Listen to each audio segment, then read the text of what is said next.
Bismillahirrahmanirrahim. Assalamualaikum warahmatullahi wabarakatuh. Perkenalkan, nama saya Rosman, NIM D022179 dari kelas Informatika F. Baik, di video ini saya akan menjelaskan salah satu program Python, yakni program chatbot, di mana program ini merupakan tugas mata kuliah saya, yakni mata kuliah Artificial Intelligence alias kecerdasan buatan. Jadi, di sini saya membuat chatbot menggunakan bahasa Python di Visual Studio Code. Oke, langsung saja kita buka. Baik, di sini saya akan menjelaskan masing-masing kodenya. Yang pertama ada import random. Nah, random nanti akan kita gunakan ya melakukan acak ya, random. Oke. Kemudian di sini kita mencetak kalimat hello, selamat datang di sistem chatbot. Silakan ajukan pertanyaan Anda. Oke.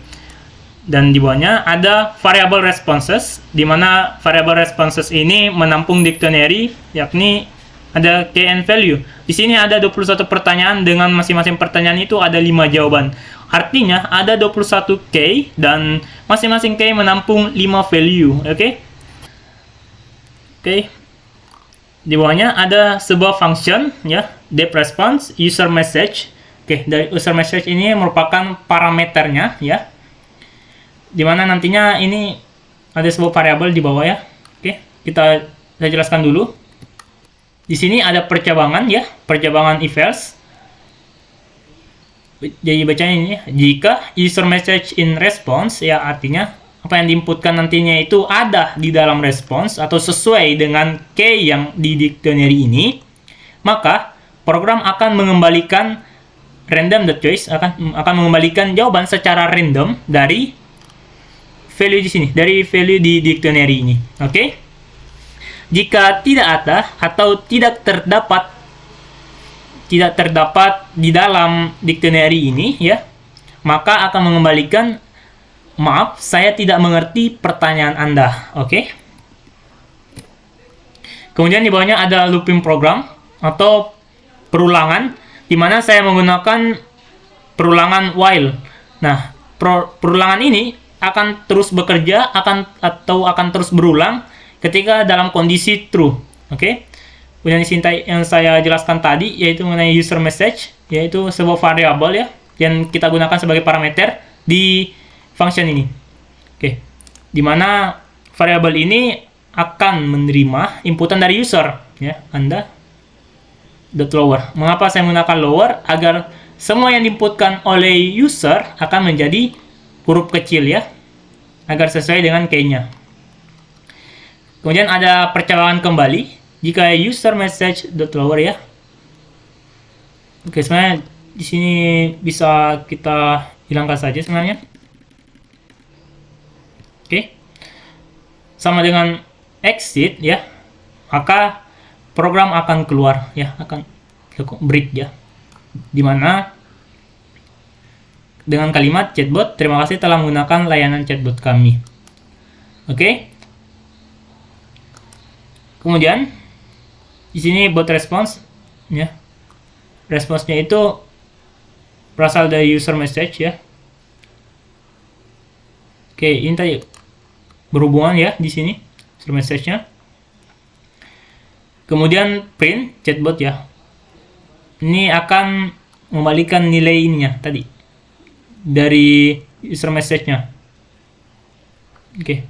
Maksudnya ini inputan dari user. Nantinya jika sesuai di sini ya nanti kita akan kembalikan berupa value-value yang ada di dictionary di atas tadi. Oke. Dan saja kita coba programnya. Oke. Misalnya saya memasukkan siapa nama kamu, oke? Maka chatbot akan memberikan jawaban, saya adalah D022179. Saya coba lagi. Oh ya, di sini ketika saya memasukkan inputan menggunakan huruf S kapital, itu akan tetap terbaca teman-teman, karena tadi kita menggunakan lower, oke? Jadi sama saja dengan begini, misalnya huruf kecil ya, siapa nama kamu. Oke, jadi chatbot akan mengembalikan nilai secara random, oke? Jadi sama halnya dengan pertanyaan-pertanyaan lain ya. Coba saya masukkan apa cita kamu. Oke. Oh, dia tidak terbaca, sorry, karena kata di sini kalimatnya apa, citamu, bukan cita-cita kamu. Jadi coba saya nanti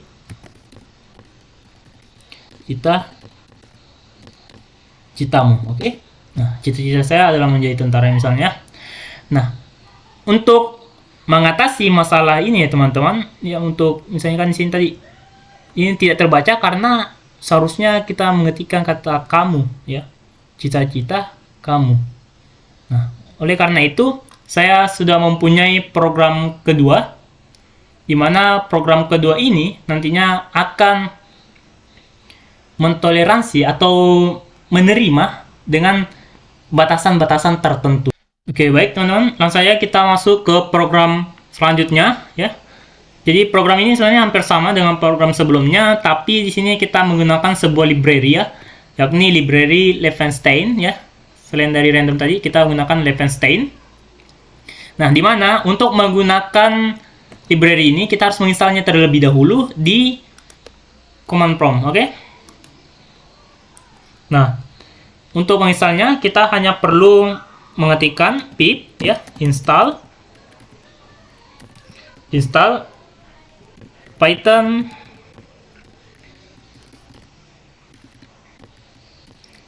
Levenshtein, oke.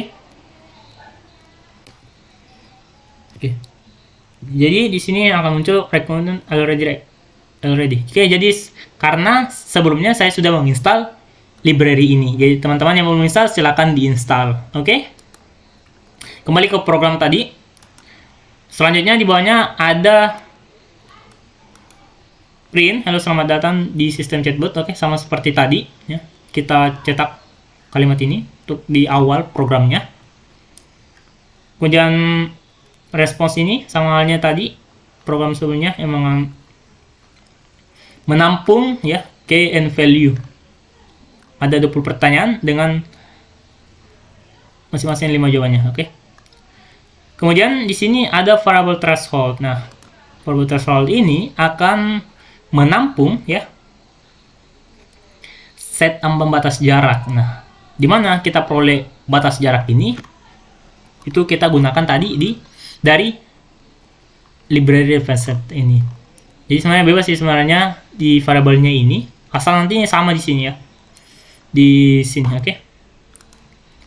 Nah, di sini di bawahnya ada function dengan parameter user message. Untuk key in response, artinya jika key yang dimasukkan oleh pengguna nantinya ya di sini itu ada dalam response, ada dalam sini ya, di sini ada key-nya di sini atau sesuai key-nya.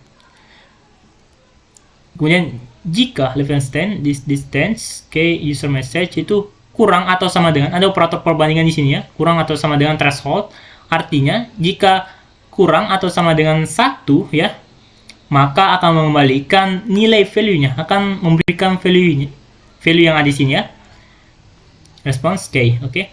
Adapun ketika itu melebihi dari threshold ini atau melebihi ambang batas yang telah ditentukan ataupun kata-kata yang masukkan itu tidak sesuai, maka akan mengembalikan maaf, saya tidak mengerti pertanyaan Anda. Oke. Selanjutnya, agar kita terus memberikan pertanyaan atau kita dapat terus menginputkan pertanyaan, kita gunakan looping program, sama halnya seperti program sebelumnya. Dalam kondisi true ya, maka user message di sini variabelnya ketika ini untuk menginputkan ya, untuk user input. Jika user message .lower ya, kita agar kata yang diinputkan menjadi kecil ya untuk di exit ini, maka ketika kita ketikkan exit dengan huruf kapital, dia akan tetap terbaca sebagai exit yang kecil ya, oke. Jadi dia akan sama ya, oke. Dan print chatbot, terima kasih telah menggunakan layanan chatbot kami. Kemudian break, dia akan keluar dari program, oke. Kemudian di sini ada bot response ya, variable bot response itu menampung respon user message. Kemudian print chatbot ya, oke. Kita coba programnya, jangan lupa kita save dulu. Oke.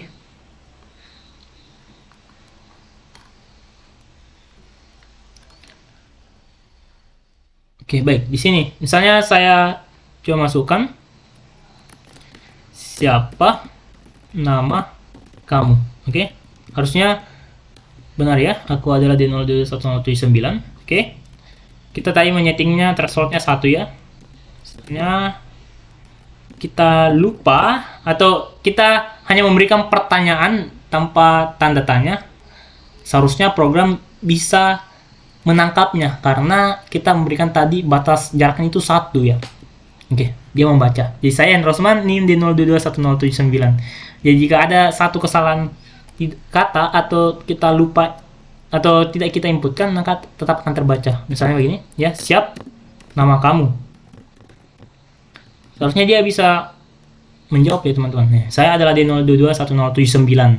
Oke, bagaimana jika yang kita inputkan itu kesalahannya lebih dari 1? Misalnya begini. Siap nama kamu. Oke. Maka chatbot akan katakan, maaf, saya tidak mengerti pertanyaan Anda. Karena batas toleransinya tadi hanya 1 karakter atau 1 huruf.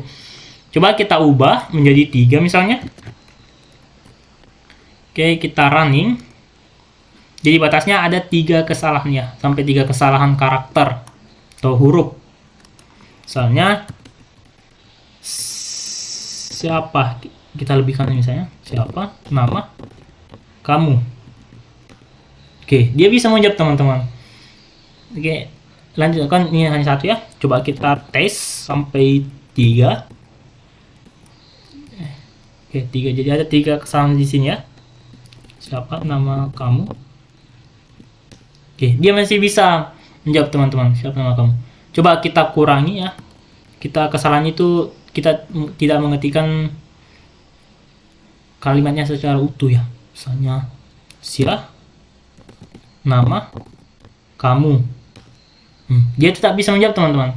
Nama saya Rosman. Oke. Tapi coba kita kesalahan ini sampai 4 huruf atau 5 lah misalnya. Kita hanya mengetikkan nama kamu. Chatbot akan mengatakan, maaf, saya tidak mengerti pertanyaan Anda. Karena kesalahannya itu lebih dari threshold yang kita atur tadi, ambang batasnya. Oke? Oke, maka program akan keluar dan meninggalkan pesan, terima kasih telah menggunakan layanan chatbot kami. Oke. Jadi perbedaan dari 2 program ini sejatinya terdapat di library ini, library reference 10. Kita gunakan untuk mengatur ambang batasnya ya, agar meminimalisir terjadinya meminimalisir atau memberikan jawaban jika kita ada sedikit kesalahan dalam menggunakan kata ataupun sebagainya. Namun threshold ini sebaiknya hanya diatur 1, 2, atau 3. Jangan terlalu banyak. Kenapa? Agar data yang diberikan atau jawaban yang diberikan oleh chatbot ini sesuai. Karena kapan kita misalnya mengaturnya sampai 10 misalnya, maka dia akan membaca kesalahan-kesalahan yang lainnya. Dia akan, misalnya ada 10 huruf yang salah itu, dia akan tetap memberikan jawaban. Dan jawabannya itu bisa jawaban yang salah. Karena apa? Karena dia tetap membaca lainnya itu sebagai suatu hal yang benar. Oke, jadi threshold ini hanya kita atur secara rendah saja 1, 2, atau 3 begitu teman. Oke. Baik, demikian yang dapat saya jelaskan di video kali ini. Mohon maaf bila terdapat kesalahan kata. Saya akhiri, wassalamualaikum warahmatullahi wabarakatuh.